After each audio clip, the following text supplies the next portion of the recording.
Hi everyone, good morning. Good morning, ma'am. Yesterday class లో ఏమైనా doubts ఉన్నాయా? Yesterday class లో ఏమైనా doubts?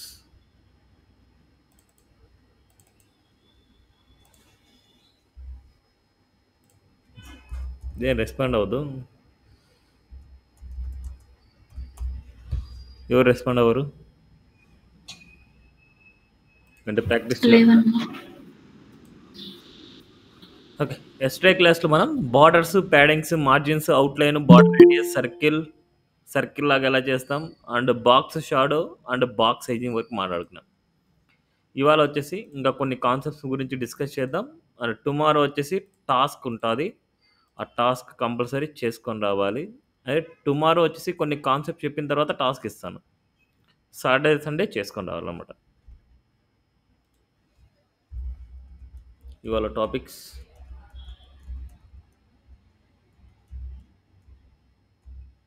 Class 5.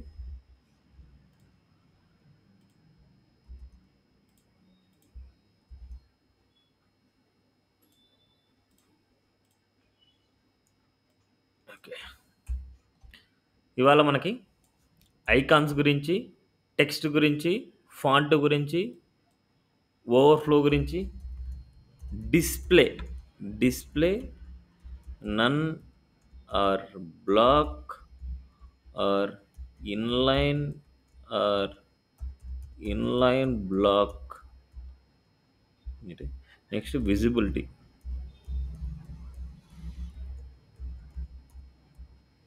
Hidden or visible,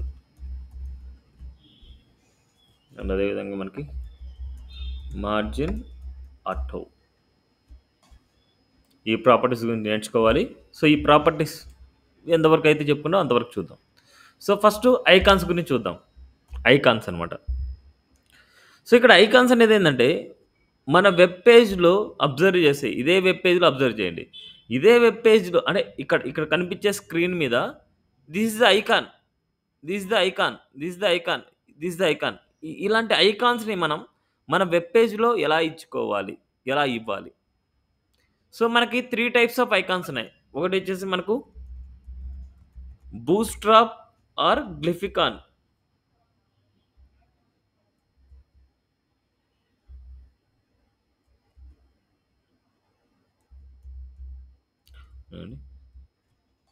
one minute please.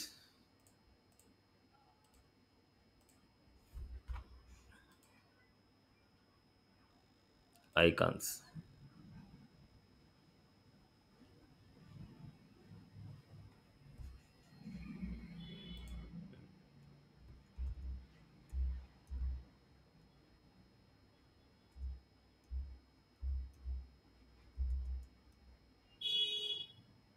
గ్లిఫికాన్ icons. So Bootstrap or Glyphicon అంటామన్నమాట, Glyphicon icons. అదేవిధంగా ఇది first. And అదేవిధంగా మనకు Font Awesome, Font Awesome icons.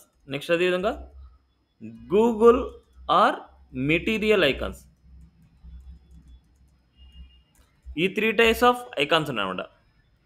But nowadays Bootstrap కానీ, గూగుల్ ఐకాన్స్ కానీ ఆల్మోస్ట్ 90% అయితే యూజ్ చేయట్లేదు.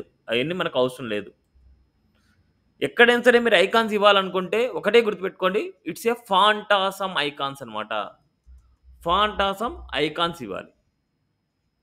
ఇప్పుడు మనం ఒక వెబ్ పేజ్ తీసుకున్నాం. ఆ వెబ్ పేజ్లో నేను ఫాంటాసమ్ ఐకాన్స్ని డిస్ప్లే చేయాలనుకుంటున్నా. సపోజ్ ఐకాన్స్ డాట్ హెచ్టిఎంఎల్, ఒక హెచ్టిఎంఎల్ పేజ్ తీసుకుంటున్నా, HTML5. అండ్ ఇక్కడ మనకు ఐకాన్స్, ఇక్కడ మనకి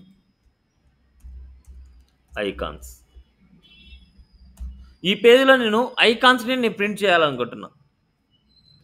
ఈ పేజ్లో మనం ఐకాన్స్ ప్రింట్ చేయాలనుకుంటే ఈ ఫాంటాసమ్ ఐకాన్స్ అనేది ఏంటంటే ప్రీ డిఫైన్ వాల్యూస్ అనమాట, ప్రీ డిఫైన్ క్లాస్ నేమ్స్ అనమాట. యూజర్ డిఫైన్ కాదు, ప్రీ డిఫైన్ క్లాస్ నేమ్స్. వీటికి సంబంధించిన కోడింగ్ ఆల్రెడీ రాసేసి ఉంటారు. వీటికి సంబంధించిన క్లాస్కి సంబంధించిన కోడింగ్ అంతా ఆల్రెడీ రాసేసి ఉంటారు. ఆల్రెడీ రాసేసేయడం వల్ల మనకు ఆ లింక్ని మనం ప్రాజెక్ట్లో ఇంక్లూడ్ చేసుకోవాలి. సో ఫస్ట్ మనం అఫిషియల్ వెబ్సైట్ ఉంది ఫాంటాసమ్.కామ్కి. ఫాంటాసమ్.కామ్కి అఫిషియల్ వెబ్సైట్. ఇట్స్ ఏ ఫాంటాసమ్.కామ్ అనమాట. అఫిషియల్ వెబ్సైట్ వచ్చేసి ఫాంటాసమ్.కామ్. ఇక్కడ మనకి ఇది ఓపెన్ చేసిన తర్వాత ఐకాన్స్‌లోకి వెళ్ళండి. ఐకాన్స్‌లో మనకి ఇక్కడ చూడండి free and open source icon. మనకు ఏదైనా సరే టోటల్ ఐకాన్స్ వచ్చేసి 30,000 ఉన్నాయి. బట్ దాంట్లో ఫ్రీ ఉన్నాయి, పెయిడ్ ఉన్నాయి, అన్నీ ఉన్నాయి. బట్ నాకు ఓన్లీ ఫ్రీ ఐకాన్సే యూజ్ చేసుకోవాలనుకుంటున్నా. It's free and open source icon. దీన్ని క్లిక్ చేసి 2045 ఐకాన్స్ ఉన్నాయి. చూడండి. ఇవన్నీ ఐకాన్స్ అనమాట. ఈ ఐకాన్స్‌లో ఏదైనా సరే మీరు యూజ్ చేసుకోవచ్చు. మీకు కావాల్సినది ఏదైనా కావాలంటే ఇక్కడ సెర్చ్ చేయండి. ఇప్పుడు ఫేస్‌బుక్ ఐకాన్ కావాలి. సో, ఫేస్‌బుక్ అనేసి టైప్ చేయండి. This is Facebook icon. వీటిలో ఏదైనా సరే మీరు చూస్ చేసుకోవచ్చు. ఇది కావాలనా, లేదా ఇది కావాలనా ఏదైనా సరే. సో, నాకు ఇది కావాలనుకుంటున్నా. జస్ట్ క్లిక్ చేస్తే ఇలా వస్తది. ఇలా హెచ్‌టీఎంఎల్‌లోనే పెట్టుకోండి ఇది. హెచ్‌టీఎంఎల్‌లోనే పెట్టుకోండి. హెచ్‌టీఎంఎల్ మనకి చూడండి ఇట్స్ ఏ ఐ ట్యాగ్ అనమాట. ఐ ట్యాగ్ ఒక ట్యాగ్ లాగా ఉంది. దానికి ప్రీ డిఫైన్ క్లాస్ నేమ్ ఇచ్చారు. దీన్ని జస్ట్ క్లిక్ చేస్తే చాలు కాపీ అయిపోద్ది. క్లిక్ చేస్తే కాపీ అయిపోద్ది. కాపీ అయిన తర్వాత మనం ఎక్కడైతే కావాలో అక్కడ పేస్ట్ చేయండి. ఐ క్లాస్ ఈక్వల్ టు ఫా బ్రాండ్స్ ఫా ఫేస్‌బుక్. ఎక్కడైతే ఫా గాని, ఫాస్ గాని, ఫాబ్ గాని ఇలా ఫా ఇలా వచ్చిందంటే ఇట్స్ ఏ ఫాంటాసమ్ ఐకాన్స్. దీనిలో ఉండే క్లాస్ నేమ్‌ని బట్టే మనం ఫైండ్ ఔట్ చేయొచ్చు. It's a phantasm icons. ఇప్పుడు ఈ క్లాస్‌కి సంబంధించిన కోడింగ్ ఆల్రెడీ రాసేసింటారు. జనరల్‌గా మనం ఏం రాయాలి? ఇలా క్లాస్ స్టైల్ చేసుకొని డాట్ ఫా బ్రాండ్స్ ఇలా పెట్టేసుకొని ఇలా రాస్తాం మనకి జనరల్‌గా. బట్ ఇక్కడ సంబంధించిన క్లాస్‌కి సంబంధించిన కోడింగ్ ఆల్రెడీ రాసేశారు. రాసేసిన కోడ్‌ని మనం ఎలా గెట్ చేసుకోవాలి? ఇప్పుడు దీన్ని రాసేసిన కోడ్ యొక్క వర్షన్ ఏంటి అంటే ఇక్కడ డౌన్‌లో ఉంటది చూడండి. 6.5.0 హైయెస్ట్ వర్షన్. Lowest version 2.00. 6.55 అన్నమాట. ఇప్పుడు ఈ వర్షన్‌ని మనం ఫైండ్ ఔట్ చేయాలి. ఈ వర్షన్‌కి సంబంధించిన లింక్‌ని మనం ఫైండ్ ఔట్ చేయాలి. అలా ఫైండ్ ఔట్ చేయాలంటే ఎలా సెర్చ్ చేయాలంటే ఫాంటాసమ్ సిడిఎన్ 6.5.0 జస్ట్ ఎంటర్ చేయండి. ఇలా సెర్చ్ చేయంగానే మనకు రిజల్ట్స్ వస్తాయి. రిజల్ట్స్‌లో మనకు cdnjs.com ఎక్కడైతే ఉందో దాన్ని క్లిక్ చేయండి. ఫాంటాసమ్ లైబ్రరీస్ దీన్ని క్లిక్ చేస్తే మనకు ఆ వర్షన్‌కి వెళ్తది. సీ దిస్ ఇక్కడ మనకు వర్షన్ ఏదైతే హైయెస్ట్ వర్షన్ ఉందో అది మాత్రం తీసుకోండి. ఇక్కడ 6.5.0 ఉంది కదా! 6.5.0 తీసుకుందాం అనేసి వద్దు. ఇప్పుడు ఏదైనా సరే హైయెస్ట్ వర్షన్ ఉందో హైయెస్ట్ వర్షన్ క్లిక్ చేయండి. ఇప్పుడు వీటన్నిటిలో ఏ లింక్‌ని మనం తీసుకోవాలంటే all.min.css ఎక్స్‌టెన్షన్ ఉండే లింక్‌ని తీసుకోవాలి. .css అనేది ఎక్స్‌టెన్షన్. .css అనే ఎక్స్‌టెన్షన్ ఉంది కాబట్టి ఇప్పుడు ఈ లింక్‌ని మనం ఈ లింక్‌ని మనం లింక్ ట్యాగ్‌లో ఇంక్లూడ్ చేయాలి. లింక్ ట్యాగ్ ఎలా రాస్తామంటే link rel equal style sheet. Link rel equal style sheet hrefలో మనం కాపీ పేస్ట్ చేయాలి. That's it. ఓకే. ఇది ఉండడం వల్ల మాత్రమే ఈ ఫాంటాసమ్ వాల్యూస్ వస్తాయి. కంపల్సరీ ఫాంటాసమ్ యూజ్ చేయాలంటే కంపల్సరీ దానికి సంబంధించిన లింక్‌ని మనం ఇంక్లూడ్ చేయాలి. నసీస్ ఇలా దానికి సంబంధించిన లింక్‌ని ఇంక్లూడ్ చేయాలి. నెక్స్ట్ అదే విధంగా మనకి ఇంకొక ఐకాన్ ఏదైనా తీసుకున్నాం. ఇదే తీసుకుందాం. జస్ట్ క్లిక్ చేస్తున్నా ఎక్కడైతే కావాలో అక్కడ పేస్ట్ చేస్తున్నాం. అండ్ అదే విధంగా ఒక H2 లోపల కావాలనుకుంటున్నాం. వెల్కమ్ టు ఫేస్‌బుక్ అంటున్నా. ఇప్పుడు వెల్కమ్ టు ఫేస్‌బుక్ అంటున్నా. ఈ వెల్కమ్ టు ఫేస్‌బుక్ పక్కనే ఐకాన్ కావాలనుకుంటున్నా.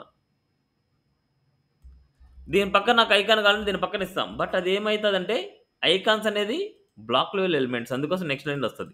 ఇప్పుడు ఎగ్జాక్ట్‌గా ఫేస్‌బుక్ పక్కనే ఐకాన్ కావాలనుకుంటే ఏం చేయాలి? ఎగ్జాక్ట్‌గా ఈ ఫేస్‌బుక్ పక్కన ఐకాన్ కావాలి. బట్ ఇక్కడ సెపరేట్‌గా చేస్తే మనకేమైతుంది? నెక్స్ట్ లైన్‌లోకి వస్తుంది. ఇప్పుడు ఫేస్‌బుక్ అనే టెక్స్ట్ పక్కనే ఐకాన్ కావాలి. ఏం చేయాలి? ఏమని చెప్తారా? ఇక్కడ నా పక్కనే ఫేస్‌బుక్ పక్కనే ఇక్కడ ఈ ఫేస్‌బుక్ ఎఫ్ సింబల్ ఇక్కడ రావాలనుకుంటున్నా. ఎలా ఇవ్వాలి?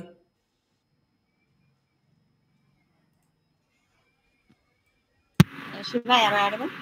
ఆ? శివ డిస్ప్లేని మార్చు శివ. నేను ప్రాపర్టీస్ ఏం యూజ్ చేయకూడదు. ప్రాపర్టీస్ ఏం యూజ్ చేయకుండా ఈ ఐకాన్ అనేది ఈ ఫేస్‌బుక్ పక్కనే రావాలి. H2 ట్యాగ్ లో ఐకాన్ ప్రింట్ చేసాను సార్. యెస్. H2 ట్యాగ్ లోపల మాత్రమే ఈ ఐకాన్ రాయేస్తే సరిపోద్ది. That's it. Now see this. ఇలా. ఓకే. నేను ప్రాపర్టీస్ గురించి అడగట్లేదు, ఓన్లీ కంటెంట్ డిస్ప్లే చేసే దాని గురించి అడుగుతున్నా. కొద్ది క్వశ్చన్ నీట్గా అర్థం చేసుకోండి అందరూ. Okay, clear. నెక్స్ట్, అదే ఐకాన్ స్టార్టింగ్లో కావాలనుకుంటున్నాం, వెల్కమ్ టు ఫేస్బుక్ స్టార్టింగ్లో కావాలనుకుంటున్నాం, ఏం చేస్తాం? ఐకాన్ని స్టార్టింగ్లో ఇచ్చేస్తాం. అండ్ అదేవిధంగా ఎక్కడైనా సరే ఒక ఎలిమెంట్ లోపల మనకు ఐకాన్స్ కావాలంటే ఆ ఎలిమెంట్ లోపల ఐకాన్స్ని మనం ఇస్తాము, గుర్తుపెట్టుకోండి ఇవి. ఓకేనా? ఇప్పుడు మనకి ఇక్కడ ఐకాన్స్ ఓకే ప్రింట్ అయినాయి. ఇప్పుడు ఐకాన్స్కి కలర్ ఇవ్వాలనుకుంటున్నా, ఐకాన్స్కి కలర్ అన్నిటికీ ఒకటే కలర్ ఇవ్వాలనుకుంటే అన్నిటికీ కామన్గా ఐ అని సెలెక్ట్ చేసుకొని ఇచ్చేయచ్చు. బట్ ఈ ఐకాన్ సపరేట్ కలర్, ఈ ఐకాన్ సపరేట్ కలర్, ఈ ఐకాన్ సపరేట్ కలర్ కావాలనుకుంటే ఇక్కడ ఆల్రెడీ సపరేట్ క్లాస్ నేమ్స్ ఉన్నాయి. ఫా ఫేస్బుక్ ఎఫ్ ఇలాగా వాటిని సెలెక్ట్ చేసుకొని ఇవ్వచ్చు. లేదనుకుంటే మన ఓన్ డిఫైన్ క్లాస్ నేమ్ ఇవ్వచ్చు. ఐకాన్ 1, ఐకాన్ 2 క్లాస్ నేమ్ లోపల మల్టిపుల్ క్లాస్ నేమ్స్ ఇవ్వచ్చు. మన ఓన్ డిఫైన్ క్లాస్ నేమ్ ఇవ్వచ్చు. లేదనుకుంటే already predefine class name అని ఇవ్వచ్చు. ఐకాన్ 1, ఐకాన్ 2, ఐకాన్ 3 స్పేస్ ఇచ్చామంటే it's different class name, space ఇచ్చామంటే ఇట్స్ డిఫరెంట్ క్లాస్ నేమ్. ఇప్పుడు ఈ ఐకాన్ 1కి 1 మినిట్ ప్లీజ్. ఇప్పుడు ఈ ఐకాన్కి మనం కలర్ కానీ లేదా సైజ్ కానీ మనం ఇంక్రీజ్ చేయాలనుకుంటున్నాం.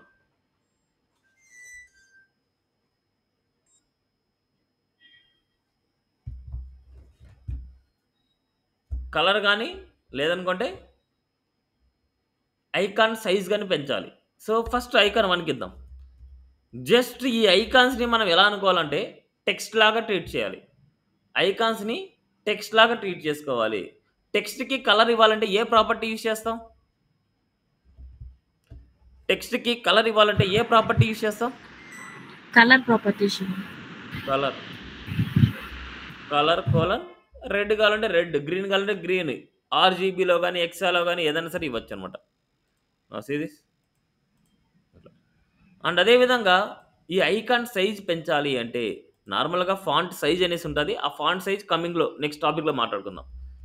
Font size property, font size 40 pixel ఇస్తుంట. ఐకాన్ సైజ్ పెంచాలంటే టెక్స్ట్ సైజ్ ఎలాగైతే ఇంక్రీజ్ చేస్తామో అలాగే ఫాంట్ సైజ్ యూస్ చేసుకొని ఇంక్రీజ్ చేస్తాము. కలర్ ఇవ్వాలంటే ఇలాగ సేమ్ అదేవిధంగా మనకి ఐకాన్ 2కి బ్లూ ఇవ్వాలనుకుంటే బ్లూ, సైజ్ కావాలంటే అది కావాలంటే అది సైజ్ ఇలా. దీనికి సైజ్ ఇంక్రీజ్ చేసే అవసరం లేదు, నాకు జస్ట్ కలర్ ఇవ్వాలనుకుంటున్నా. కలర్ ఇవ్వాలనుకుంటే నో డాట్ ఐకాన్ 3 అని మనకు కలర్ గ్రీన్ సైజ్ ఇలా ఐకాన్కి సైజ్ ఇంక్రీజ్ చేయాలనుకుంటే ఫాంట్ సైజ్ అనేసి యూజ్ చేస్తాం. కలర్ ఇవ్వాలంటే టెక్స్ట్ కలర్ ప్రాపర్టీ ఇస్తాం, కలర్ ప్రాపర్టీ. ఓకే, క్లియరా?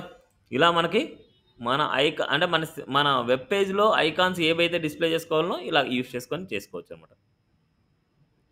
ఏం డౌట్ ఉందా? ఏమైనా డౌట్ ఐకాన్స్లో? No doubt. Next text fonts గురించి అనమాట. టెక్స్ట్ గురించి ఫాంట్స్ గురించి. సో టెక్స్ట్ గురించి ఫాంట్ గురించి నేర్చుకోవాలంటే మన కంటెంట్ వచ్చేసి టెక్స్ట్ ఉండాలన్నమాట. మనకి text font dot HTML.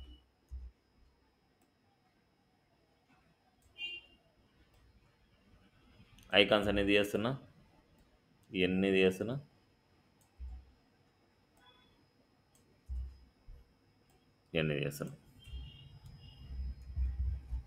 So already మన క్లాసెస్ మార్జిన్ అవి తీసుకున్నాం కదా, మార్జిన్లో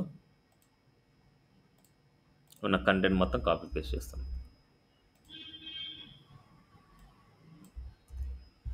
యా,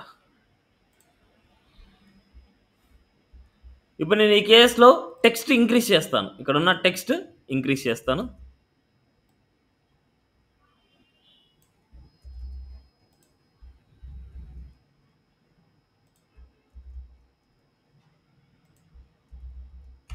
టెక్స్ట్ ఇంక్రీజ్ చేశాను ఇలా. ఇప్పుడు మనకి ఈ మూడింటిలో ఉన్న హెడ్డింగ్ని సెలెక్ట్ చేసుకోవాలనుకుంటున్నాం. ఈ మూడింటిలో ఉండే హెడ్డింగ్ని సెలెక్ట్ చేయాలంటే ఎలా సెలెక్ట్ చేయొచ్చు చెప్తారా? H1 డైరెక్ట్ గా పెట్టుకోవచ్చు. H1 డైరెక్ట్గా పెట్టుకుంటే మన వెబ్ పేజ్లో ఇంకా H1 ఏమే కానీ ఉండవా? డీప్ డాట్ H1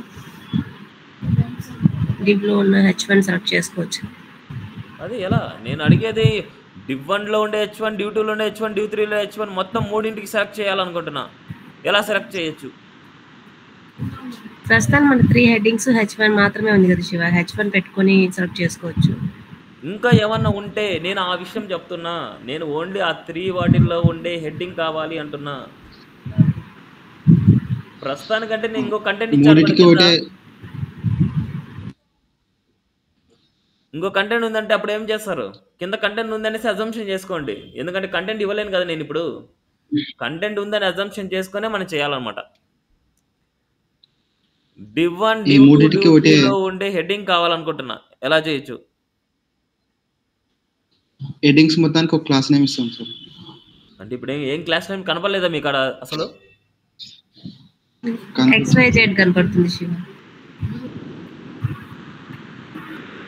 నేను అడిగే క్వశ్చన్ నేనే ఆన్సర్ చేయాలని చెప్పండి, నేనే ఆన్సర్ చేస్తా. నేను అదే అడుగుతున్నా. నేను వీటిల్లో ఈ 3 వాటిల్లో ఉండే H1ని నేను ఒకేసారి సెలెక్ట్ చేసుకోవాలనుకుంటున్నా. ఎలా సెలెక్ట్ చేస్తారు? .xyz స్పేస్ H1 అలా సెర్చ్ చేసుకోవచ్చు. XYZ మూడింటికి కామన్గా క్లాస్ నేమ్ ఉంది కాబట్టి ఆ క్లాస్ నేమ్ రాస్తున్నాం. ఆ క్లాస్ నేమ్లో ఉండే H1 కాబట్టి space H1. That's it. Selectors రాకపోతే సిఎస్ఎస్ రాదు. ఫస్ట్ స్టెప్ మనకి సెలెక్టర్స్ రావాలన్నమాట. ఎవరైనా సరే సిఎస్ఎస్ పర్ఫెక్ట్గా నేర్చుకోవాలనుకుంటే ఫస్ట్ స్టెప్ ఏంటంటే మీకు సెలెక్టర్స్ పర్ఫెక్ట్గా రావాలి. సెలెక్టర్స్ వస్తే అప్పుడు మీరు సిఎస్ఎస్ చేయగలరు. సెలెక్టర్స్ తర్వాత ప్రాపర్టీస్ కావాలి. ఓకే, ఇంతవరకు ప్రాక్టీస్ చేయని వాళ్ళు ఎవరైనా ఉంటే ప్రాక్టీస్ చేయండి, స్కిప్ అయితే చేయొద్దు. ముందే చెప్తున్నా, ఆల్రెడీ 5th క్లాస్ రన్నింగ్ అనమాట. సిఎస్ఎస్లో 5th క్లాస్ రన్ అవుతుంది. 5th క్లాస్ రన్ అయినా సరే మీరు సెలెక్టర్స్ చేయలేకపోతే ఇంకొక క్లాస్ అయ్యింది అంటే మాత్రం సెలెక్టర్స్ అర్థం కాకపోతే నో యూజ్. ఎస్టర్డే క్లాస్లో కూడా చెప్పాను నేను, మొత్తం వాల్యూస్ అన్నిటిని ఎలా సెలెక్ట్ చేయాలని కానీ నేను చెప్పాను. అయినా సరే మీరు రెస్పాండ్ అవ్వట్లేదు. ఓకే, సేమ్ ఇప్పుడు మనకి .xyz స్పేస్ H1 విన్నాం, ఇది కరెక్ట్. నెక్స్ట్ ఇంకో సెలెక్టర్ ఎలా రాయొచ్చు? ఇంకో సెలెక్టర్ కూడా రాయొచ్చు. అది ఎలా రాస్తాం? ఇంకో సెలెక్టర్ కూడా రాయొచ్చు. ఎలా రాయొచ్చు చెప్తారా? అది ఒక సెలెక్టర్. నెక్స్ట్ ఇంకో విధంగా కూడా రాయొచ్చు. H1 సెలెక్ట్ చేసుకోవాలి. నేమ్ పారాగ్రాఫ్ ని సెలెక్టర్. సెలెక్ట్ చేసుకోవచ్చు. పారాగ్రాఫ్ ని సెలెక్ట్ చేసుకోవచ్చు. నేను అడిగేది H1 సెలెక్ట్ చేయమంటే name selector Shiva. Name selector ఎలా సెలెక్ట్ చేస్తారు? నేమ్ సెలెక్టర్ ఎలా చేస్తారు? నేమ్ సెలెక్టర్ అంటేనే H1 కదా. మీకు సెలెక్టర్స్ గురించి అసలు రావట్లేదు. నేనే చెప్తున్నా, సెలెక్టర్స్ గురించి అసలు మీకు అర్థం కావట్లేదు. ఇక్కడుండే H1ని ఓన్లీ ఈ డివ్ వరకు మాత్రం తీసుకోండి. ఇక్కడుండే H1ని ఎన్ని విధాలుగా సెలెక్ట్ చేయొచ్చు? ఇక్కడుండే H1ని ఎన్ని విధాలుగా సెలెక్ట్ చేయొచ్చు?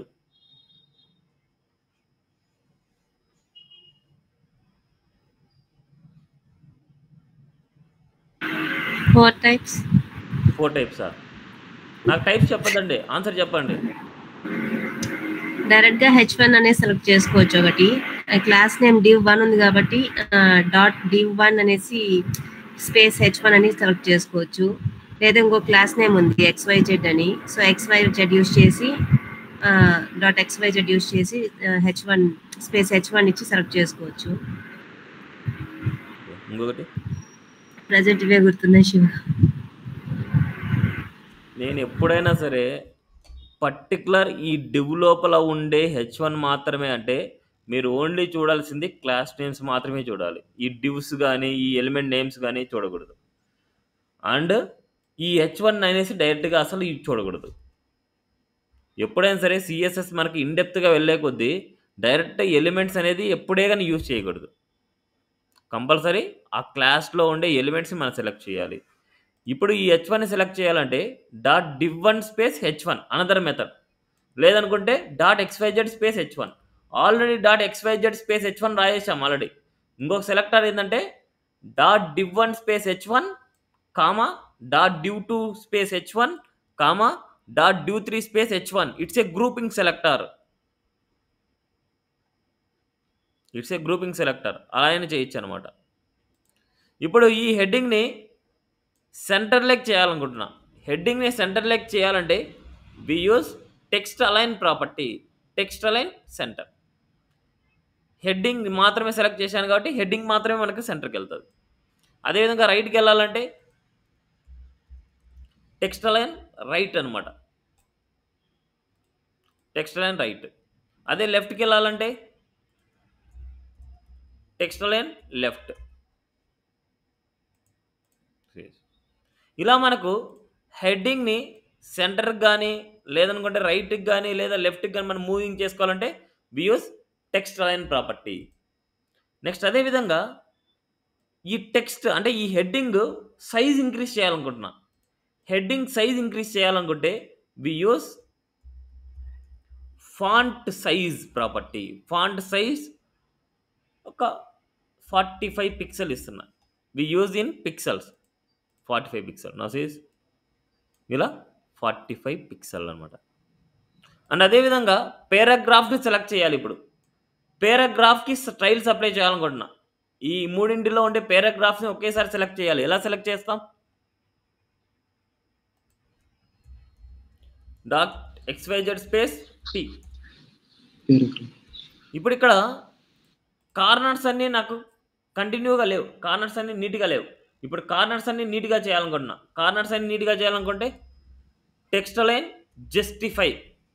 టెక్స్ట్ అలైన్ జస్టిఫై అంటే కార్నర్స్ అన్నీ నీట్గా వస్తాయి. అండ్ అదేవిధంగా ఎప్పుడైనా పేరాగ్రాఫ్లో స్టార్టింగ్లో కొద్ది స్పేసింగ్తో స్టార్ట్ అవుతుంది. అలా పేరాగ్రాఫ్కి స్పేసింగ్స్తో స్టార్ట్ అవ్వాలనుకుంటే పేరాగ్రాఫ్ సెలెక్టర్ తీసుకొని టెక్స్ట్ ఇండెంట్ అనమాట. టెక్స్ట్ ఇండెంట్ ఒక 60 పిక్సెల్ ఇస్తున్నా. 60 పిక్సెల్ అంతా space. Text indent 60 pixel. Now sees ఇలా. నెక్స్ట్ అదేవిధంగా లెటర్కి లెటర్ మధ్య స్పేసింగ్ ఇవ్వాలనుకుంటున్నా. లెటర్కి లెటర్ మధ్య స్పేసింగ్. లెటర్కి లెటర్ మధ్య స్పేసింగ్ కావాలంటే లెటర్ స్పేసింగ్ 1 పిక్సెల్ ఇస్తున్నా. లెటర్కి లెటర్ మధ్య 1 స్పేసింగ్. నౌ సీస్ లెటర్కి లెటర్ మధ్య స్పేసింగ్. అండ్ అదేవిధంగా వర్డ్కి మధ్య స్పేసింగ్ ఇవ్వాలనుకుంటున్నా. వర్డ్కి మధ్య స్పేసింగ్. దాన్ని మనకి వర్డ్ స్పేసింగ్ అంటాం. వర్డ్ స్పేసింగ్ 2 పిక్సెల్ ఇస్తున్నా. వర్డ్కి మధ్య స్పేసింగ్. అదేవిధంగా లైన్కి మధ్య హైట్ పెంచాలనుకుంటున్నా. లైన్కి లైన్ మధ్య హైట్, దాన్ని లైన్ హైట్ అంటాం. లైన్ హైట్ వచ్చేసి కొద్దిగా ఎక్కువ పిక్సెల్స్ ఇస్తాం. 30 పిక్సెల్ ఇస్తున్నా. లైన్కి లైన్ మధ్య హైట్. నా సీస్ ఇలా. అదేవిధంగా టెక్స్ట్ సైజ్ ఇంక్రీజ్ చేయాలనుకుంటున్నా. ఎక్కడైనా సరే టెక్స్ట్ సైజ్ ఇంక్రీజ్ చేయాలంటే we use font size property. Font size 25 pixel ఇస్తున్నాం.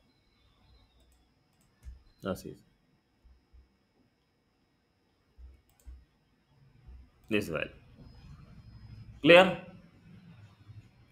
నెక్స్ట్ టెక్స్ట్ మొత్తాన్ని ఇటాలిక్ ఫార్మేట్లోకి మార్చాలనుకుంటున్నా. టెక్స్ట్ మొత్తాన్ని ఇటాలిక్ ఫార్మేట్ మార్చాలంటే ఫాంట్ స్టైల్ అనమాట. Font style italic. Now sees italic format అనమాట. క్లియర్. ఇప్పుడు హెడ్డింగ్ డిఫాల్ట్గా బోల్డ్నెస్ ఉంది. బట్ ఈ టెక్స్ట్ నార్మల్గా ఉంది. ఈ టెక్స్ట్ బోల్డ్నెస్గా మార్చాలనుకుంటా. పేరాగ్రాఫ్ని బోల్డ్నెస్గా మార్చాలంటే font weight property. Font weight bold అనమాట. ఫాంట్ వెయిట్ బోల్డ్. నసీస్ బోల్డ్ కలర్లోకి వచ్చింది. అదేవిధంగా ఫాంట్ వెయిట్ నార్మల్ H1కి ఇస్తున్నా. ఫాంట్ వెయిట్ నార్మల్ అంటే నార్మల్లోకి వచ్చేస్తుంది. సీస్ ఇలాగ. అండ్ అదేవిధంగా ఇక్కడ ఉండే టెక్స్ట్ మొత్తం క్యాప్స్లోకి మార్చాలనుకుంటున్నా. టెక్స్ట్ మొత్తం క్యాప్స్లోకి మార్చాలంటే text transform property. Text transform upper case. Now sees మొత్తం అంతా అప్పర్ కేస్లోకి మారుతుంది. అండ్ అదేవిధంగా text transform lower case. Upper case, text transform lower case. Lower case అంటే టెక్స్ట్ మొత్తం లోయర్ కేస్లోకి వస్తుంది. అండ్ అదేవిధంగా క్యాపిటలైజ్ అంటాం. Text transform capitalize. క్యాపిటలైజ్ అంటే ఈచ్ అండ్ ఎవ్రీ వర్డ్లో ఫస్ట్ లెటర్ క్యాప్స్ వస్తుంది. ఈచ్ అండ్ ఎవ్రీ వర్డ్లో first letter caps. It's a text capitalize అనమాట. ఓకే, నెక్స్ట్ అదేవిధంగా ఫాంట్ వెయిట్. ఫాంట్ వెయిట్ని మనం నెంబర్లో కూడా ఇవ్వచ్చు. ఫాంట్ వెయిట్ 400 వరకు నార్మల్ అనమాట. ఇట్స్ ఏ 400 పిక్సెల్స్ కానీ యూనిట్స్ కానీ ఏం రాయకూడదు. ఫాంట్ వెయిట్ 400 అంటే ఇట్స్ ఏ నార్మల్. అదేవిధంగా ఫాంట్ వెయిట్ 700 నుంచి మనకు స్టార్ట్ అవుతుంది. 700, 800, 900 ఇట్స్ ఏ బోల్డ్ అనమాట. ఇప్పుడు code flow top to bottom ఉంటుంది. ఏదైతే చివరిలో ఉంటుందో that is the final output. ఇప్పుడు 700 ఇచ్చాను కాబట్టి ఇట్స్ ఏ బోల్డ్నెస్ అనమాట. సిరీస్ బోల్డ్గా వస్తుంది. అండ్ అదేవిధంగా ఇక్కడ మనకు బోల్డ్ ఉంది. అది నార్మల్గా చేయాలనుకుంటే ఫాంట్ వెయిట్ 400 ఇస్తున్నా. It's a normal. ఇక్కడ పిక్సెల్స్ ఏం రాయకూడదు. Now sees it's a normal. And అదేవిధంగా font weight so font variant small caps అంటాము.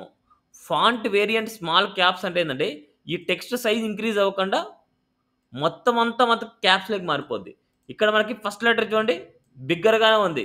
సెకండ్ లెటర్ ఇవన్నీ చూడండి మనకు స్మాల్ కేసెస్లోనే మనకి క్యాపిటల్ అయిపోద్ది మనకు. ఇలా అనమాట.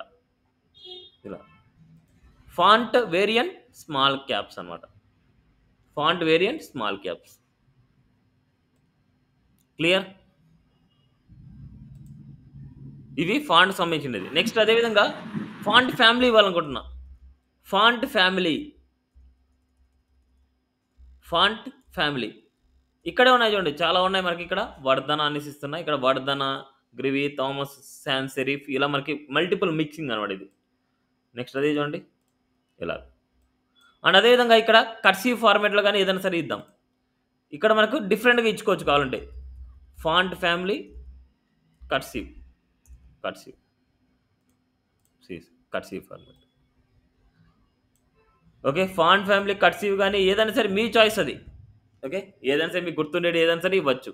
లేదనుకుంటే ఒక అఫిషియల్ వెబ్సైట్ ఉంది గూగుల్ అంటే fonts.google.com. దీనిలో ఏదైనా సరే మీకు ఫాంట్ ఫ్యామిలీ నచ్చింది అనుకోండి, ఆ ఫాంట్ ఫ్యామిలీ మనకి ఇచ్చేయచ్చు. సో ఇవన్నీ క్లోజ్ చేస్తున్నా. రోబోటో జస్ట్ జాకెన్ అండ్ జెర్సీ ఇలా మనకి ఏదైనా సరే మనకు నచ్చింది. సపోజ్ ఇది నచ్చింది అనుకోండి, జస్ట్ దీన్ని క్లిక్ చేస్తే మనకు వేరే పేజ్కి వెళ్తుంది జెర్సీ. ఇక్కడ మనకి వెళ్తే కొద్ది డౌన్కి వెళ్తే రెగ్యులర్ 400 ఉంది. ఇట్స్ ఏ ఫాంట్ వెయిట్ అనమాట. రెగ్యులర్ 400 ఈ విధంగా. ఇప్పుడు ఈ వాల్యూని మనకి యూజ్ చేసుకోవాలనుకుంటున్నాం. ఈ వాల్యూ మనం యూజ్ చేసుకోవాలంటే సపోజ్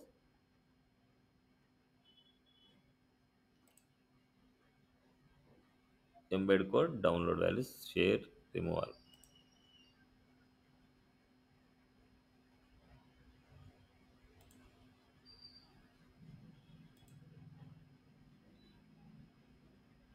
డౌన్లోడ్ చేస్తున్నాం.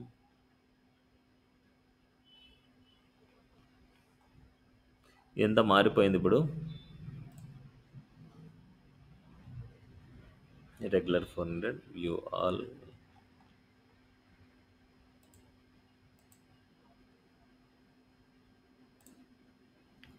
చూడండి మనకి. సో ఇక్కడ మనకి క్లిక్ చేసిన తర్వాత ఇక్కడ చూడండి గెట్ ఎంబెడ్ కోడ్ ఉంటుంది. గెట్ ఎంబెడ్ కోడ్ని క్లిక్ చేస్తే మనకి ఇక్కడ చూడండి ఇలా లింక్ ఉంటుంది. లేదనుకుంటే మనకు ఇక్కడ @import అనమాట. @import అనేది విత్ ఇన్ ది స్టైల్ లోపలే యూజ్ చేయాలి. మనకి ఈ వాల్యూ జెర్సీ అనే ఫాంట్ ఫ్యామిలీ కావాలనుకుంటే ఇక్కడ ఇంపోర్ట్ సెక్షన్లో ఉండే ఈ ఇంపోర్ట్ని కాపీ చేసుకొని అన్నిటికంటే స్టైల్లోనే పైన అవుట్ సైడ్ ఇవ్వాలి. విత్ సెమీకోలన్తో సహా ఇవ్వాలి. సెమీకోలన్తో సహా మనకు ఉండాలి. ఇది ఇంపోర్ట్ చేసుకోవడం వల్ల మనకి ఏమవుతుందంటే ఇప్పుడు ఆ ఫాంట్ ఫ్యామిలీ యూజ్ చేయాలంటే ఎక్కడైతే ఫాంట్ ఫ్యామిలీ కావాలో ఇది కాపీ చేయాలి.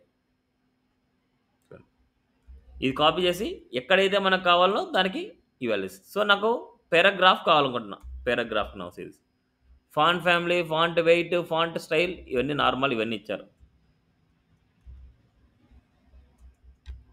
ఇలా నా సిరీస్ అవుట్పుట్ చూడండి. అబ్జర్వ్ చేస్తే లైన్స్ కూడా వచ్చాయి చూడండి. ఇక్కడ మనకి ఎలాగైతే వచ్చింటుందో అలా వచ్చింటుంది లైన్స్ అన్ని. ఇలా మనకు ఏదైనా సరే ఒక ఫాంట్ డిఫరెంట్ ఫాంట్ కావాలంటే ఇలా చేసుకోవచ్చు. ఇంకో విధంగా చేద్దాం. ఇప్పుడు మనకి రిమూవ్ ఆల్, బ్రౌజ్ ఫాంట్స్. ఇక్కడ మనకు ఇంకొక ఫాంట్ ఏదైనా సరే, ఓపెన్ సాన్స్. సో ఇది కావాలనుకుంటున్నా, జస్ట్ దీన్ని క్లిక్ చేస్తున్నా, క్లిక్ చేయగానే ఇక్కడ వెళ్తుంది, గో టు ఫాంట్స్ క్లిక్ చేస్తే ఇక్కడ యాడ్ అవుతుంది, గెట్ ఎంబెడెడ్ కోడ్, ఇంపోర్ట్లోకి వెళ్ళండి. సో మనకి ఇదేం చేసుకోవచ్చు, ఇది ఏంటంటే మనకు లింక్స్ అనమాట, ఇన్ని 3 లింక్స్ ఇవ్వాలి, బట్ ఇక్కడ మాత్రం ఇంపోర్ట్స్లో మనకు ఒక లింక్ ఇస్తే సరిపోద్ది. ఈ లింక్ కాపీ చేసుకొని అండ్ ఈ లింక్ని ఎన్నైనా ఉండొచ్చు మనకి, ఇక్కడ ఈ కేసులో మనకి ఎన్నైనా లింక్స్ ఉండొచ్చు. ఇలా ఇంపోర్ట్, ఇదే వాల్యూని మనం కొద్దిగా డౌన్కి వచ్చిన తర్వాత ఇలా ఫాంట్ ఫ్యామిలీ అనమాట, ఇది తీసుకోండి. Font family, font sizing auto ఎన్ని వద్దులండి, font family, font variant, font normal, ఇవాళ తీసుకుంటాం.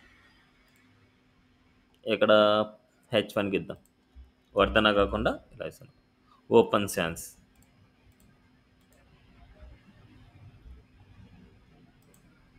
అండ్ ఫాంట్ అప్మైజ్,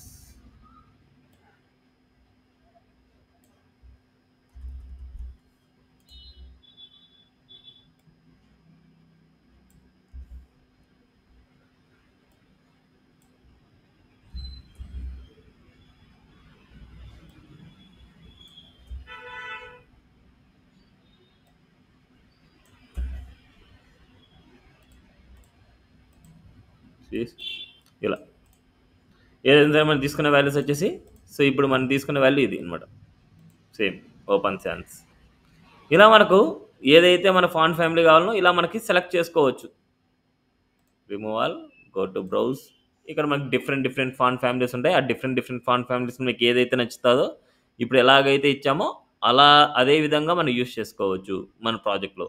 ఇప్పుడు ఇది కావాలంటే డాన్స్ అండ్ స్క్రిప్ట్ కావాలనుకుంటున్నాం, జస్ట్ దీన్ని క్లిక్ చేసి just go to font, next embed code, ఇంపోర్ట్లోకి వెళ్తున్నా అండ్ ఇంపోర్ట్లో ఉండే వాల్యూని కాపీ చేస్తున్నా అండ్ ఆ వాల్యూని మనకి ఇక్కడ టాప్లో ఇచ్చేస్తున్నా.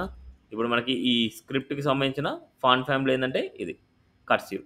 సో ఫాంట్ ఫ్యామిలీ ఇది, జస్ట్ ఫాంట్ ఫ్యామిలీని కాపీ చేసుకుంటున్నా, మనం ఎక్కడైతే కావాలో అక్కడ ఇచ్చేద్దాం. సపోజ్ H1కి కావాలి అండ్ అదేవిధంగా పారాగ్రాఫ్ కూడా కావాలంటే రెండింటికి ఇచ్చేయాలి. నసీస్ ఇలా ఎలాగైతే ఇక్కడ ఫాంట్ ఫ్యామిలీ ఉందో సేమ్ అదే విధంగా మనకు వచ్చింది చూడండి. ఇలా మనం మనకు కావాల్సిన ఫాంట్ ఫ్యామిలీస్ ఇలా ఇవ్వచ్చు. ఓకేనా. నెక్స్ట్ అదేవిధంగా హెడ్డింగ్ ఉంది, హెడ్డింగ్కి అండర్లైన్ కావాలంటే ఎలాగా, హెడ్డింగ్కి అండర్లైన్ కావాలంటే టెక్స్ట్ డెకరేషన్ అండర్లైన్ అంటాము. టెక్స్ట్ డెకరేషన్ అండర్లైన్, చూడండి ఇలా అండర్లైన్ వస్తుంది. ఇప్పుడు అదేవిధంగా టెక్స్ట్ డెకరేషన్లో ఇంకా చాలా టైప్స్ ఉన్నాయి. టెక్స్ట్ డెకరేషన్ ఓవర్లైన్ అంటే లైన్ పైన వస్తుంది మనకు ఓవర్లైన్. అదేవిధంగా text decoration line through line మీద వస్తుంది అంటే టెక్స్ట్ మీద వస్తుంది. అండ్ అదేవిధంగా టెక్స్ట్ అండర్లైనే వద్దు, టెక్స్ట్ డెకరేషన్ నన్ అనమాట. ఎక్కడైనా అండర్లైన్ వచ్చిందంటే దాన్ని రిమూవ్ చేసుకుంటే టెక్స్ట్ డెకరేషన్ నన్ అనమాట. అసీస్ ఇలా క్లియర్. నెక్స్ట్ అదేవిధంగా టెక్స్ట్ డెకరేషన్ అండర్లైన్ ఇస్తున్నా అండ్ అండర్లైన్ మనకు సాలిడ్గానే ఉంది చూడండి. అండర్లైన్ నాకు సాలిడ్గానే ఉంది, నాకు సాలిడ్గా వద్దు, డాటెడ్గా కావాలనుకుంటున్నా. అప్పుడు మనకి టెక్స్ట్ డెకరేషన్ స్టైల్ అనమాట. Text decoration style dotted, text decoration style అనమాట డాటెడ్. నాసీస్ ఇలా డాటెడ్. అండ్ అదేవిధంగా విడ్త్ పెంచాలనుకుంటే టెక్స్ట్ డెకరేషన్ థిక్నెస్ అనమాట. టెక్స్ట్ డెకరేషన్ థిక్నెస్ ఒక 10 పిక్సెల్, ఆ వాల్యూ కూడా పెంచుకోవచ్చు. అండ్ అదేవిధంగా కలర్ మార్చాలనుకుంటున్నాం, colour text decoration colour,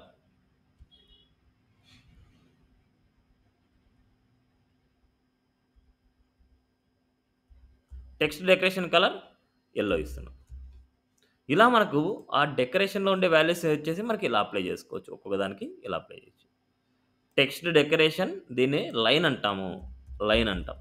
text decoration line, text decoration style, text decoration thickness, text decoration colour అనమాట.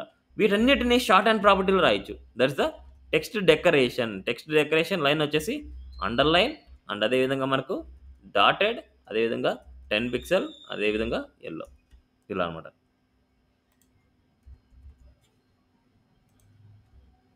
ఇది సార్ ఈ వాల్యూస్ అన్నిటినీ కలిపి ఇది ఒకటి రాయొచ్చు మనం. ఓకే, క్లియరా? ఏం డౌట్ ఉందా? ఏమైనా డౌట్ అప్పుడు no? No doubt sir. So ఇంకా ఏమైనా సరే మనం మిస్ చేసినా, ఇంకా ఏమైనా సరే దాని గురించి ఏమైనా తెలుసుకోవాలన్నా సరే ఇక్కడికి వెళ్ళిపోండి. టెక్స్ట్కి సంబంధించినది కలర్ కానీ ఏమైనా సరే ఇవ్వాలంటే టెక్స్ట్ అలైన్మెంట్స్ ఇవ్వాలన్నప్పుడు ఇంకా కొన్ని ఎక్స్ట్రా ఉంటే ఇవి చూడండి మీరు. Next text decoration, line, colour, ఇవన్నీ థిక్నెస్, టెక్స్ట్ డెకరేషన్, టెక్స్ట్ ట్రాన్స్ఫామ్లో మనకి అప్పర్ కేస్, లోయర్ కేస్, అది టెక్స్ట్ స్పేసింగ్లో వచ్చేసి text indent, letter spacing, line height, word spacing ఇవి. నెక్స్ట్ అదే ఇంకా టెక్స్ట్ షాడో, టెక్స్ట్కి షాడో ఇవ్వడం. ఎలాగైతే బాక్స్కి షాడో ఇచ్చామో అదేవిధంగా టెక్స్ట్కి కూడా షాడో ఇవ్వచ్చు. ఇప్పుడు H1కి నేను షాడో ఇవ్వాలనుకుంటున్నా. H1కి షాడో ఇవ్వాలనుకుంటే we use text shadow. Text shadow 2 pixel and 3 pixel and 5 pixel blurness and black. ఇలాగే మనకు 4 వాల్యూస్ మనం ఇస్తాం. ఫస్ట్ది ఎక్స్ యాక్సిస్, సెకండ్ది వై యాక్సిస్, థర్డ్ది బ్లర్నెస్, ఫోర్త్ వాల్యూ కలర్ అనమాట. టెక్స్ట్ కలర్ నా సీజ్ ఇక్కడ వచ్చింది చూడండి, బ్లాక్. చూడండి బ్లాక్ షాడో లాగా వచ్చింది మనకు. ఇలా అనమాట మనకి షాడో ఇవ్వాలనుకుంటే టెక్స్ట్ షాడో అంటాం. టెక్స్ట్కి షాడో ఇచ్చారు. అదే బాక్స్కి ఇవ్వాలంటే బాక్స్ షాడో అంటాము. నెక్స్ట్ అదేవిధంగా ఇక్కడ ఈ టెక్స్ట్ లోపల మనకి ఏదైనా సరే ఎక్కడైనా మిడిల్లో యాంకర్ ట్యాగ్ ఉందనుకోండి, యాంకర్లో మనకు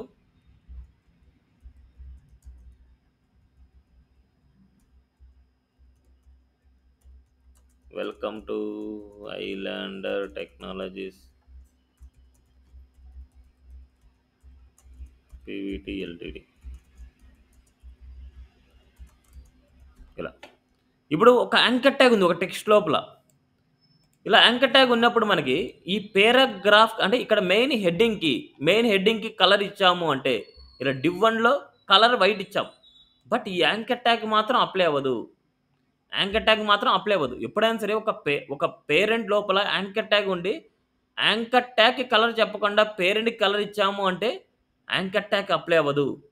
ఇప్పుడు యాంకర్ ట్యాగ్కి కలర్ అప్లై చేయాలంటే కంపల్సరీ యాంకర్ ట్యాగ్నే సెలెక్ట్ చేయాలి. div1లో ఉండే యాంకర్ ట్యాగ్ని సెలెక్ట్ చేయాలి. ఇప్పుడు colour white or yellow, colour yellow ఇస్తున్నాం.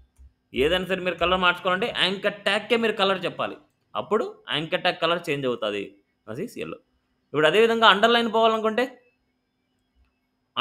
పోవాలనుకుంటున్నా, యాంకర్ ట్యాగ్స్ నాకు అండర్లైన్ వద్దు, అండర్లైన్ పోవాలంటే ఏ ప్రాపర్టీ యూజ్ చేస్తాం? అండర్లైన్ పోవాలంటే ఏ ప్రాపర్టీ యూజ్ చేస్తాం? టెక్స్ట్ డెకరేషన్ నన్ శివ. ఎస్, టెక్స్ట్ డెకరేషన్ నన్. అవుట్పుట్ ఇలా. అదేవిధంగా ఫాంట్ సైజ్ ఇంక్రీజ్ చేయాలన్నా సరే ఫాంట్ సైజ్ కూడా మనకి ఇంక్రీజ్ చేయొచ్చు. ఫాంట్ సైజ్ 30 పిక్సెల్ ఇలా. రిమైనింగ్ ప్రాపర్టీస్ అన్ని రాయొచ్చు. క్లియర్? ఇవి టెక్స్ట్ సంబంధించింది. నెక్స్ట్ ఫాంట్ సంబంధించింది మనకి ఫాంట్ ఫ్యామిలీ అనేసి, fall backs, font style, font size, Google pair, short and property ఉంది. ఫాంట్ అని రాసుకునే ఫాంట్లో ఫాంట్ స్టైల్ రాయొచ్చు, ఫాంట్ వేరియంట్ రాయొచ్చు, ఫాంట్ వెయిట్ రాయొచ్చు, ఫాంట్ సైజ్ రాయొచ్చు. బట్ ఇక్కడ సైజు, లైన్ హైట్ ఈ రెండు పేర్ అనమాట. Next font family. ఇలా ఫాంట్ లోపల మనకి font style, font variant, font wait, font size and line height రెండు కాంబినేషన్. Next font family. ఈ కాంబినేషన్లో మొత్తం ఒక సింగిల్ ప్రాపర్టీ యూజ్ చేసుకొని అన్నీ చేయొచ్చు. ఓకేనా? సో ఇవి ఓవరాల్గా ఫాంట్కి సంబంధించిన ప్రాపర్టీస్. ఇప్పుడు టెక్స్ట్ ఫాంట్ ఓవర్. నెక్స్ట్ అదేవిధంగా ఓవర్ఫ్లో అనమాట మనకి. Overflow property. సో ఓవర్ఫ్లో ఎక్కడెక్కడ యూజ్ చేస్తాం? సపోజ్ ఈ ఓవర్ఫ్లోకి నేను చిన్న ఎగ్జాంపుల్ తీసుకుంటాను. overflow.html. ఇక్కడ ఈ కేసులో నేను div1 మాత్రమే తీసుకుంటాను. ఇవన్నీ తీద్దాం. div1 మాత్రం తీసుకుని ఇవన్నీ తీస్తున్నా. div1 background colour white. So colour yellow ఇద్దాం. Colour yellow and some padding వచ్చేసి మనకు 30 పిక్సెల్ అండ్ అదేవిధంగా విడ్త్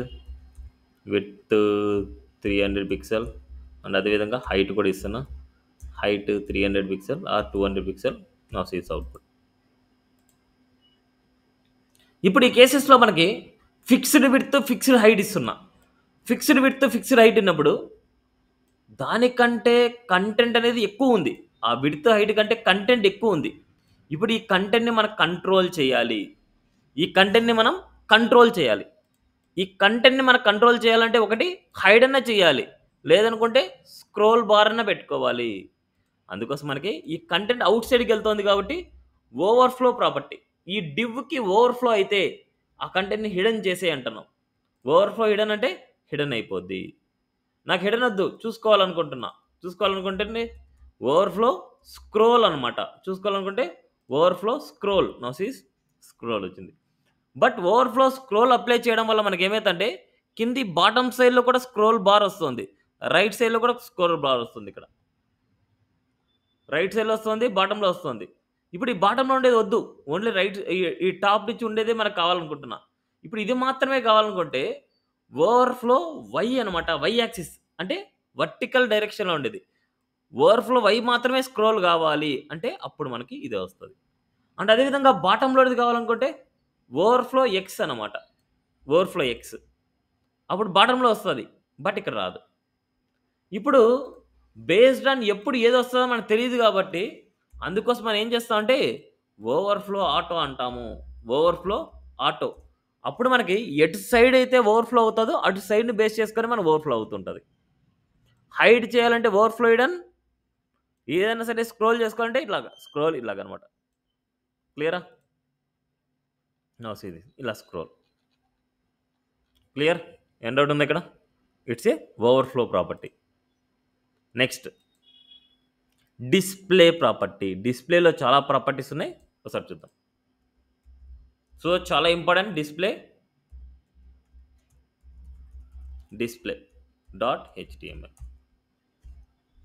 డిస్ప్లే అంటే ఏంటంటే ఇన్లైన్ ఎలిమెంట్ని బ్లాక్లోకి కన్వర్ట్ చేయడం, బ్లాక్ లెవెల్ ఎలిమెంట్ని ఇన్లైన్లోకి కన్వర్ట్ చేయడానికి మనం డిస్ప్లే అనే ప్రాపర్టీ యూజ్ చేస్తాం. ఇప్పుడు నేను H1 రాస్తున్నా, ఇక్కడ ఐలాండ్ అని రాద్దాం. ఐలాండ్ జస్ట్ నేను H1 రాయేస్తున్నా. మన దగ్గర మల్టిపుల్ బ్లాక్ లెవెల్ ఎలిమెంట్స్ ఉన్నాయనుకోండి. అండ్ అదేవిధంగా యాంకర్ ట్యాగ్ రాస్తున్నా, యాంకర్ ట్యాగ్లో కూడా నేను ఐలాండ్. ఇప్పుడు H1 అనేది బ్లాక్ లెవెలా ఇన్లైన్ ఎలిమెంటా? H1 అనేది బ్లాక్ లెవెల్ ఎలిమెంటా ఇన్లైన్ ఎలిమెంటా? Block level. బ్లాక్ లెవెల్ నుంచి ఎలా చెప్తున్నారు? బ్లాక్ లెవెల్ నుంచి ఎలా చెప్తున్నారు? హెడ్డింగ్ ఎలిమెంట్ కాబట్టి. హెడ్డింగ్ ఎలిమెంట్ కాబట్టి బ్లాక్ లెవెల్ అంటారా? హెడ్డింగ్ ఎలిమెంట్ కాబట్టి బ్లాక్ లెవెల్ అంటారా? ఇన్లైన్ కొన్ని బ్లాక్ లెవెల్ ఉంటాయి. H1 పారాగ్రాఫ్ ఇవన్నీ బ్లాక్ లెవెల్ వస్తుంది. యాంకర్ ట్యాగ్ చెప్తారా? బ్లాక్ లెవెల్కి ఇన్లైన్ డిఫరెన్స్ ఏంటి? బ్లాక్ లెవెల్ అంటే ఎలా ఉంటుంది, ఇన్లైన్ అంటే ఎలా ఉంటుంది, వాటిని ఎలా ఫైండ్ అవుట్ చేయగలం? బ్లాక్ లెవెల్ ఎలిమెంట్కి ఇన్లైన్ ఎలిమెంట్కి డిఫరెన్స్ ఏంటి? Block level element complete space ని ఆక్రమిస్తుంది. అంటే కంప్లీట్ స్పేస్. ఆ ఎలిమెంట్స్ ఎలా ప్రింట్ అవుతాయి? 1 by 1. ఏవి 1 by 1 ప్రింట్ అయ్యేది? Black level. Block level elements 1 by 1 print అవుతాయి. అది ఇన్లైన్ ఎలిమెంట్స్ అయితే side by side. Side by side. Inline elements side by side print అవుతాయి. సో బ్లాక్ లెవెల్ ఎలిమెంట్ ఎప్పుడైనా సరే ఎంటైర్ విడ్త్ని ఆక్యుపై చేస్తాయి. ఇన్లైన్ ఎలిమెంట్స్ ఓన్లీ కంటెంట్ విడ్త్ని మాత్రమే occupy చేస్తాయి. తర్వాత మనకి ఏదైనా స్పేసింగ్ ఉంది అంటే దాని పక్కనే మనకు వస్తాయి. బట్ ఈ బ్లాక్ లెవెల్ ఎలిమెంట్కి పక్కన స్పేస్ ఉన్నా సరే దాని సైడ్లో అయితే రావు, 1 by 1 వస్తాయి. బట్ ఇది inline element side by side వస్తాయి. బ్లాక్ లెవెల్ ఎలిమెంట్ 1 by 1 వస్తాయి. ఇప్పుడు నేను బ్లాక్ లెవెల్ని ఇన్లైన్లోకి మార్చాలనుకుంటున్నా, ఇన్లైన్ని బ్లాక్లోకి మార్చాలనుకుంటున్నా. ఇప్పుడు బ్లాక్ లెవెల్ని ఇన్లైన్లోకి మార్చాను అనుకుంటే ఇవి ఇన్లైన్ ఏమవుతాయి? ఇన్లైన్ ఎలిమెంట్స్ అయితే అప్పుడు సైడ్ బై సైడ్ వచ్చేస్తాయి. ఇప్పుడు H1 కాబట్టి బ్లాక్ లెవెల్ ఎలిమెంట్ H1ని సెలెక్ట్ చేస్తున్నా. బ్లాక్ లెవెల్ని ఇన్లైన్లోకి మార్చాలంటే we use display inline property. Display inline అంటే ఇన్లైన్లోకి కన్వర్ట్ అయిపోతుంది. నా సీ దిస్ ఇవి ఇన్లైన్, ఇవి ఇన్లైన్ సైడ్ బై సైడ్ వచ్చాయి. అండ్ ఇవి ఇన్లైన్ ఎలిమెంట్. దీన్ని బ్లాక్లోకి మార్చాలనుకుంటే యాంగిటా తీసుకుంటున్నా, డిస్ప్లే బ్లాక్, రివర్స్ అంతే. ఇది ఇన్లైన్ అయితే బ్లాక్ అంటే డిస్ప్లే బ్లాక్ అయిపోద్ది. That is 1 by 1. క్లియర్? క్లియరా? ఇప్పుడు ఈ Yes, H1కి నేను ప్యాడింగ్ ఇవ్వాలనుకుంటున్నా. ప్యాడింగ్ 30 పిక్సెల్ ఇస్తున్నా. ప్యాడింగ్ 30 పిక్సెల్ ఇస్తే ఏ సైడ్స్ అప్లై అవుతుంది? ప్యాడింగ్ 30 పిక్సెల్ ఇస్తున్నా, ఏ సైడ్స్ అప్లై అవుతుంది? all 4 sides. sides. 4 sides apply అవుతుంది. But when we use the display inline, ఎప్పుడైతే మనం డిస్ప్లే ఇన్లైన్ యూజ్ చేస్తామో ఈ ప్యాడింగ్ అనేది only right to left apply అవుతుంది. టాప్ బాటం అప్లై అవ్వదు. కావాలని చూడండి, టాప్ బాటం అప్లై అవ్వలేదు, ఓన్లీ రైట్ లెఫ్ట్ అప్లై అవుతుంది. చూడండి, ఇప్పుడు టాప్ బాటం కూడా అప్లై అవ్వాలంటే ఎప్పుడైతే మనం inline black level element inline లెక్క కన్వర్ట్ చేసుకోవాలనో అలాంటి కేసులో ఇన్లైన్ కాకుండా ఇన్లైన్ బ్లాక్ అనేసి ఇవ్వాలి. గుర్తుపెట్టుకోవాలి అంతే. ఇదే ఇన్లైన్ ఇస్తే మనకు ప్యాడింగ్ అప్లై చేసినప్పుడు టాప్ అండ్ బాటం అప్లై అవ్వదు. ఇన్లైన్ ఇవ్వాలనుకుంటే ఇన్లైన్ బ్లాక్ ఇవ్వాలి. In the place of inline we use inline block అనమాట. ఇన్లైన్ బ్లాక్ రెండు ఒకటే, ఇన్లైన్లకే కన్వర్ట్ చేస్తాయి. నా సీరీస్ టాప్ బాటం కూడా మనకు అప్లై అయింది. ఈ పాయింట్స్ గుర్తుపెట్టుకోవాలి. ఇక్కడైతే మీరు ఇన్లైన్ రాయాల్సి వస్తే అక్కడ ఇన్లైన్ బ్లాక్ అనేసి యూజ్ చేయాలి. This are same thing, block అంతే. అంతకుమించి దానికి ఏమి ఇన్లైన్ బ్లాక్ ఇన్లైన్ అలా రాసే అవసరం లేదు. ఓన్లీ దీనికి మాత్రం ఇన్లైన్ ఎక్కడైతే యూజ్ చేస్తామో అక్కడ ఇన్లైన్ బ్లాక్ అనమాట మనకి. క్లియర్? ఏం డౌట్ ఉంది ఇక్కడ? సో చాలా ఇంపార్టెంట్ అనమాట ఇది. ఈ గుర్తుపెట్టుకోవడం చాలా ఇంపార్టెంట్. నెక్స్ట్ డిస్ప్లే నన్ ప్రాపర్టీ అనమాట. .html. ఈ కేసెస్లో మనకి ఏంటంటే ఇక్కడ నేను ఒక ఎలిమెంట్ తీసుకుంటాను, ఒక క్లాస్ ఈక్వల్ టు హెచ్ అని తీసుకుంటున్నా, క్లాస్ హెచ్ తీసుకుంటున్నా. ఈ క్లాస్ హెచ్ అంటే మనకు సెలెక్ట్ చేసుకోవాలంటే .h అనమాట. .h. ఈ .hని ఇక్కడ మనకు నెంబర్స్ వేద్దాం.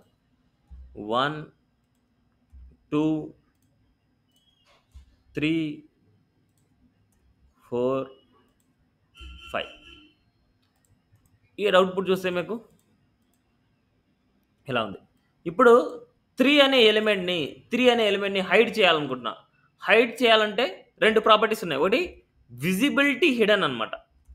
విజిబిలిటీ హిడెన్ అంటే హైడ్ అయిపోద్ది. బట్ హైడ్తో పాటు స్పేస్ అలాగే ఉంటుంది, ఎలిమెంట్ హైడ్ అవుతుంది.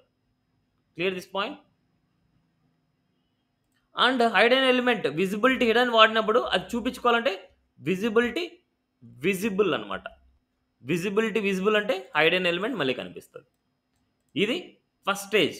అంటే కంటెంట్ని మాత్రమే హైడ్ చేసి స్పేసింగ్ అలాగే ఉండాలనుకుంటే we use visibility hidden. And అదేవిధంగా డిస్ప్లే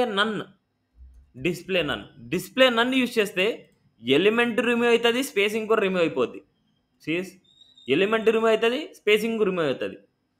ఇప్పుడు మనం అది కనిపించాలి అంటే మనం ఏ టైప్ ఆఫ్ ఎలిమెంట్ని మనం హైడ్ చేశామో, ఏ టైప్ ఆఫ్ ఎలిమెంట్ని హైడ్ చేసాం, it's a block level element. So it's a display block అని రాయాలి. బ్లాక్ లెవెల్ ఎలిమెంట్ కాబట్టి డిస్ప్లే బ్లాక్ రాయాలి. ఇది ఇన్లైన్ ఎలిమెంట్ అయితే డిస్ప్లే ఇన్లైన్ రాయాలి ఇక్కడ. అది బ్లాక్ లెవెల్ ఎలిమెంట్ కాబట్టి కనిపించాలంటే డిస్ప్లే బ్లాక్ అని చేస్తాము. క్లియర్? హైడ్ అయిన ఎలిమెంట్ని చూపించుకోవాలంటే ఇట్స్ ఏ డిస్ప్లే బ్లాక్. అదే ఇన్లైన్ ఎలిమెంట్ని హైడ్ చేస్తే డిస్ప్లే ఇన్లైన్ బ్లాక్ అనేసి ఇవ్వండి. క్లియరా? ఏం డౌట్ ఉంది ఇక్కడ? ఏమైనా డౌట్? No doubt. సో ఇవి మనకి డిస్ప్లే వాటి గురించి. నెక్స్ట్ కాన్సెప్ట్ విజిబిలిటీ అయిపోయింది. Next concept last margin auto. చాలా ఇంపార్టెంట్ మార్జిన్ ఆటో అనేది. ఇది ఓన్లీ స్ట్రక్చర్ని సెంటర్ లెక్ చేసుకోవడానికి యూజ్ చేస్తాం. Margin auto .html only structure కాబట్టి నేనేం చేస్తున్నా అంటే ఇక్కడ ఒక డివ్ తీసుకుందాం. ఎలిమెంట్ని కాదు, ఒక స్ట్రక్చర్ని మాత్రమే డివ్ తీసుకుంటున్నా. దాంట్లో h1 ఇస్తున్నా. Welcome to CSS. ఇప్పుడు డివ్కి నేను కొన్ని ప్రాపర్టీస్ రాస్తాను. చూడండి, డివ్ విడ్త్ వచ్చేసి మనకు 70% ఇస్తున్నా, అండ్ ప్యాడింగ్ వచ్చేసి మనకు 20 పిక్సెల్ ఇస్తున్నా, బ్యాక్గ్రౌండ్ కలర్ వచ్చేసి మనకు రెడ్ ఇస్తున్నా, అండ్ అదేవిధంగా కలర్ వచ్చేసి మనం వైట్ ఇస్తున్నాం.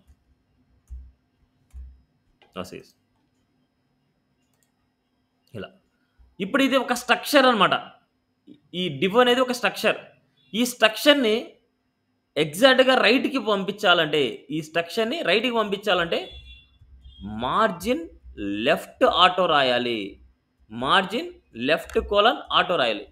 మార్జిన్ లెఫ్ట్ ఆటో అంటే కంప్లీట్గా రైట్కి వెళ్తుంది, రైట్కి వెళ్ళాలి. అదేవిధంగా లెఫ్ట్కి రావాలనుకుంటే మార్జిన్ రైట్ ఆటో అని రాయాలి. అదే ఎగ్జాక్ట్గా సెంటర్ లెగ్ కావాలనుకుంటే margin right auto, margin left auto.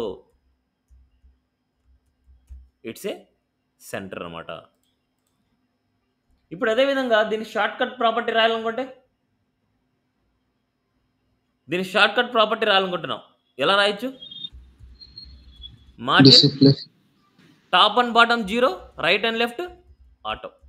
ఇలా మార్జిన్ 0 స్పేస్ ఆటో అనమాట. దీన్ని నార్మల్గా మార్జిన్ ఆటో కూడా అంటారు. ఈ రెండు ప్రాపర్టీస్ రాసే బదులు మార్జిన్ 0 స్పేస్ ఆటో. ఈ 0 అనేది ఏంటంటే టాప్ అండ్ బాటమ్ స్పేస్ అనమాట. ఇప్పుడు టాప్ బాటమ్ స్పేస్ నాకు కావాలనుకుంటే 20 పిక్సెల్ ఇస్తుంది. 20 పిక్సెల్ ఇస్తే మనకు టాప్ అండ్ బాటమ్ స్పేస్ వస్తుంది. నసీస్ టాప్లో బాటంలో 20 pixel, right and left centre వస్తుంది. క్లియరా? Clear this? ఇది మార్జిన్ ఆటో అనమాట. మనకి మార్జిన్ అనేది ఓన్లీ బ్లాక్ లెవెల్ ఎలిమెంట్కి అప్లై అవుతుంది. ఇప్పుడు నేను ఇమేజ్కి అప్లై చేయాలనుకుంటున్నా. ఇమేజ్కి నేను ఏం చేస్తానంటే ఒక ఇమేజ్ తీసుకుందాం. బ్యాక్గ్రౌండ్ ఇమేజెస్ ఏదైనా సరే ఒక ఇమేజ్ తీసుకుంటున్నా. Right click and copy image address. That address is this. And అదేవిధంగా మనకి స్టైల్ విడ్త్ వచ్చేసి మనకు 300 పిక్సెల్, అండ్ అదేవిధంగా హైట్ వచ్చేసి 200 పిక్సెల్. ఇలా ఇప్పుడు ఇమేజ్ వచ్చేసి ఎగ్జాక్ట్గా సెంటర్ లెగ్ మూవ్ చేయాలనుకుంటున్నా. ఇది ఒక స్ట్రక్చర్ అనమాట. ఇది ఒక స్ట్రక్చర్ కాబట్టి మార్జిన్ ఆటో రాయొచ్చు. సో మార్జిన్ ఆటో అంటే మనకు మార్జిన్ 0 స్పేస్ ఆటో అనేసి రాయాలి. బట్ ఇది మార్జిన్ ఆటో అనేది ఓన్లీ బ్లాక్ లెవెల్ ఎలిమెంట్కి అప్లై అవుతుంది. ఇమేజ్ అనేది ఇన్లైన్ ఎలిమెంటా బ్లాక్ లెవెల్ ఎలిమెంటా? ఇన్లైన్ కాబట్టి బ్లాక్ లెవెల్కి మార్చాలంటే డిస్ప్లే బ్లాక్ డిస్ప్లే బ్లాక్ అనమాట. ఇప్పుడు డిస్ప్లే బ్లాక్ అనగానే బ్లాక్ లెగ్ మారిపోద్ది. ఓన్లీ బ్లాక్ లెవెల్ ఎలిమెంట్కి మార్జిన్ అప్లై అవుతుంది కాబట్టి ఇది కూడా అప్లై అవుతుంది. Now sees this. క్లియరా? Clear up now? సో ఇవాళ చెప్పిన కాన్సెప్ట్ ప్రాజెక్ట్ చేయడంలో చాలా యూజ్ అవుతాయి. ఓకే, సో టుమారో వచ్చేసి ఈక్వల్ కాలమ్స్ అన్ఈక్వల్ కాలమ్స్ ఎలా డివైడ్ చేస్తాము ఒక వెబ్ పేజ్లో. సో టుమారో మెయిన్ టాస్క్ ఉంటుంది. టుమారో ఒక టాస్క్ చెప్తాను, రిమైనింగ్ టాస్క్ మీరు చేసుకొని రావాలి. ఓకేనా? Thank you. This for today class. ఏమైనా డౌట్ ఉంటే క్లారిఫై చేసుకోండి, డౌట్ లేకపోతే లీవ్ అవ్వచ్చు.